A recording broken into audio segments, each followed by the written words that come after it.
Thanks, Chris. New this week, the Richmond County Sheriff's Office is getting an $8 million federal grant to subsidize their budget.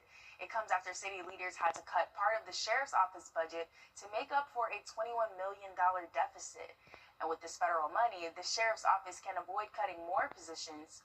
Your city government reporter, Sydney Hood, has more. Behind the badge, the numbers are thin. We put 52 on hold that we were supposed to get back, and we didn't get those positions back. Also this year, the Sheriff's Office had to cut an additional 40 positions to meet the required cuts set by commissioners. The numbers can say one thing, but feeling safe is something totally different, and we want people to feel safe. A federal grant helps steady things for now. The $8.7 million COPS grant pays for 40 deputy positions over the next 3 years.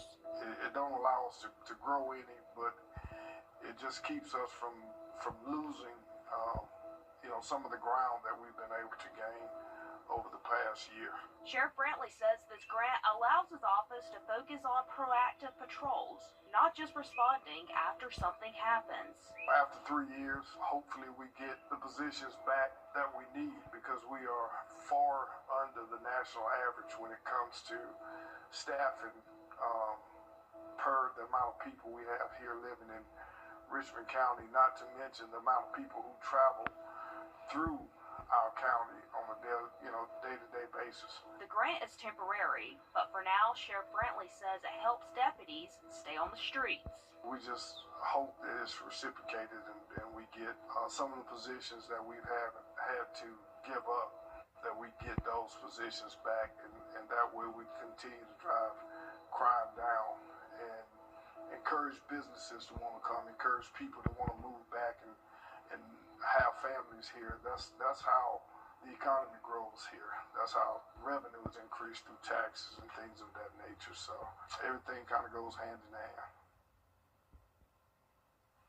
Augusta's budget just went into effect New Year's Day, and it's not just the Sheriff's Office impacted by cuts, but departments like the library or nonprofits like Child Enrichment.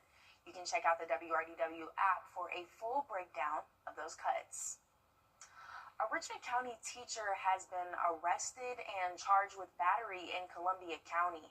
34-year-old Robert Hawes was arrested December 19th. The Richmond County school system confirms he's a special education teacher at Cross Creek High School. According to the incident report, Hawes is accused of hitting a woman and knocking her unconscious inside her home. The victim claims Hawes became agitated during a conversation, grabbing her by the throat and slamming her onto the floor. And deputies responding to the scene did confirm injuries to the victim's face. Hawes later denies laying his hands on the victim after talking to deputies, but the Richmond County school system says his case is still pending investigation. Hundreds of cars were struck on I-20 New Year's Eve morning in Grovetown after both eastbound lanes were shut down. We now know it was a chase involving Georgia State Patrol that turned deadly. Wednesday morning, traffic was backed up for hours near exit 190. GSP says they were chasing a motorcyclist for speeding after the driver tried to get away, but GSP says it stopped the chase because of the motorcyclist's reckless driving.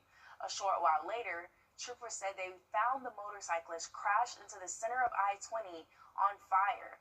We learned the cyclist died later Wednesday afternoon. There's no word yet on their identity, but we do know it was a man.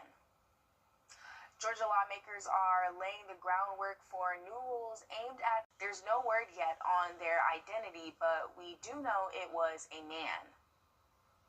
Georgia lawmakers are laying the groundwork for new rules aimed at protecting kids online, from social media to AI. Your Georgia State House reporter Abby Kasoris explains.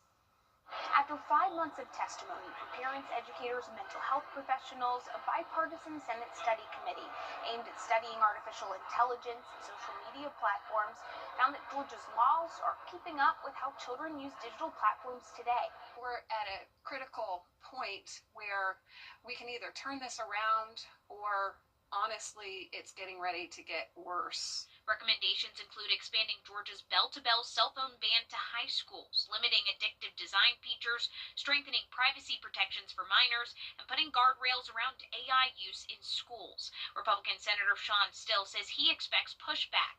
And we're going to be going into battle with these giant multi-billion, trillion-dollar corporations. Technology companies argue decisions around screen time and AI should be left to families, warning state-level rules could limit innovations and create inconsistent regulation. 17-year-old Lambert High School senior Anakita Haikumar supports limits on AI in classrooms, saying it can reduce critical thinking. Controlled or managed in a way that is not harmful to our environment. Emory marketing professor David Schweidel says that families are often told these choices should be made at home, but many parents don't know what tools or settings exist. You go into a grocery store or drugstore and want to buy cigarettes. There's a big warning label on it telling you how dangerous this product is.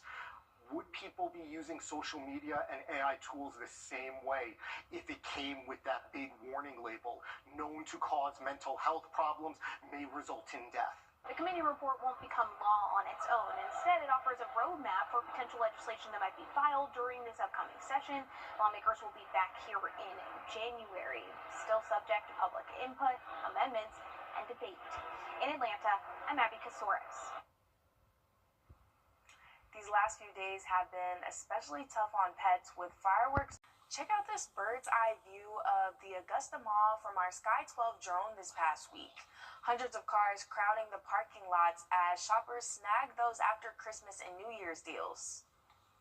Chris, were you able to take advantage of any of those? I was out in the crowds. It's good to see those crowds kind of returning to the mall a little bit. Some good after Christmas deals out there. Maybe a good deal on some rain today, apparently, because we're... In Richmond County, it takes a multi-level approach to try and keep the crime rate down. That's why Sheriff Eugene Brantley created the Holiday Robbery Special Assignment Team in 2025. It consists of drone pilots, K-9 officers, and experienced deputies. Your Audrey J. Kerber looks at the success of the program that it's had in its first year. I just happened to look and see that the guy had done crossed the threshold coming behind the counter. And so I stopped what I was doing and started walking that way to see what was going on. That's when I noticed the firearm in his hand. So I stopped. He turned, pointed the gun at me and said, "Give me what's in that drawer." Calling 911, and with them came the Holiday Robbery Special Assignment Team. Because of the robberies that we've had over the years, we wanted to make sure folks are safe, our businesses are safe, and people are safe. They say crimes such as assault, robbery, homicide, and more are down. In 2024, there were 26 robberies at a business. In 2025, there were 18. But at a residence, it has dropped 45% from 2024 to 2025, going from 51 to 28. I think there's a need for a team like this at all times. Because them guys did a great job. Also noticing less crime, but hoping the team continues now that the holiday season is ending. There's a lot of crime happening, but it is down. It is down. We used to have a shooting over here like twice a week. And you can hear the gunshots. And I have grandkids that live with me, and I'll be afraid for them. They're still responding and preventing what they can. We had deputies that were having to look at calls pending and were alarm calls, and we had one where they saw an alarm call pending and started to go to that location because they knew that alarm didn't go off very much and caught a guy inside burglarizing it just right down the street at the Chevron. And wanting to show and for people to feel that Augusta is safe. Augusta is safe. Our folks go out of their way to make things better down here, and we've got a good administration. We've got good deputies, and they're making partnerships are even getting better. The Richmond County Sheriff's Office will continue to monitor the area and are open to continuing a similar team throughout the year if needed. And we're looking back at some of the projects that shaped our community in 2025 and looking ahead to 2026 next. And here's a live look at First Alert Radar Network. We are talking about steady rain, mostly south of the Augusta area. Kind of a wet start to the weekend and a cool start as well, but there's a big warm-up on the way. We'll have a look at your 7-day forecast when we come back.